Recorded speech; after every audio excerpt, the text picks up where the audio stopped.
It is time for us to tee it up and drive that sports ball down the fairway. We will start off with the NFL. They have cut the isolation time for players who test positive. They're reducing it to 5 days from 10. Now, these are for players who test positive for COVID-19 and are asymptomatic, including unvaccinated players. So it's from down to 5 days from 10 now in the NFL. That's the change there. In the National Hockey League, players are pretty upset for being barred from the Olympics. A handful of players are voicing their frustration over the league's decision barring them from participating in the Winter Olympics in February. Those players from other countries, even though the agreement between the league and the NHL Players Association was contingent on pandemic conditions not worsening and disrupting the season, many say they're upset they were never given the chance to go. Boston's top left winger, who would have been a shoo-in for Canada's Olympic rosters, ripped the league and union for bringing back taxi squads to keep the season going, but not to push through February, with he and others given the option to go to Beijing. So there are upset NHL players on that.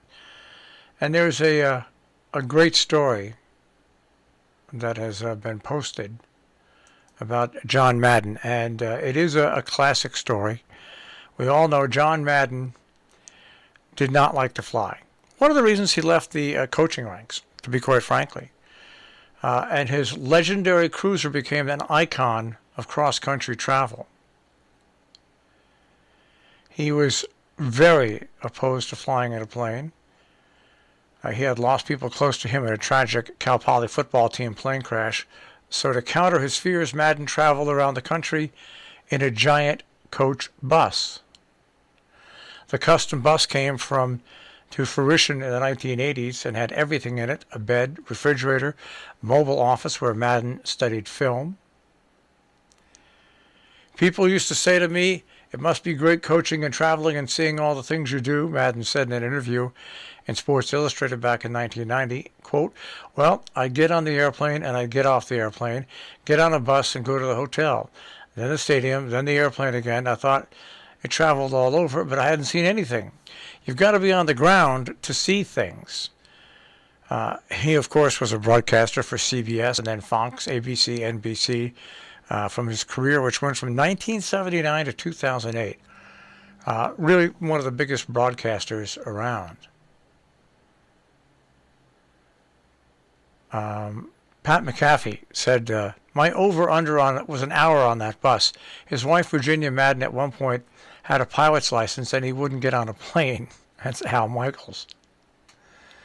He also helped turn Thanksgiving Day football into a must-see TV because he would award the best players of the game a turkey leg, a tradition that still lives on during various broadcasting.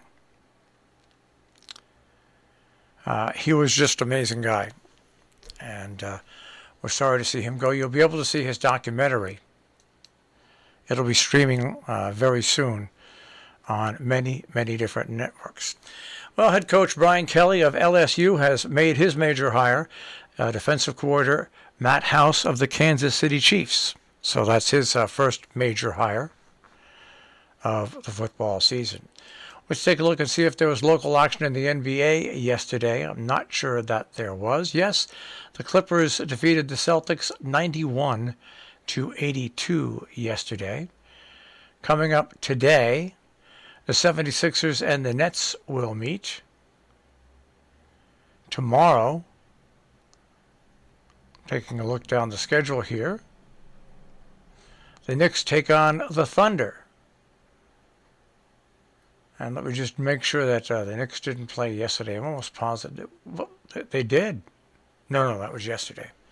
So that's really about it. Not really a lot to talk about on sports, other than the National Hockey League. Yesterday, any teams play locally? The Devils lay down the Sabres 4-3. And the Panthers beat the Rangers by a score of 4-3. So that is our full check on sports this morning on the Breakfast Club on Robin Hood Radio.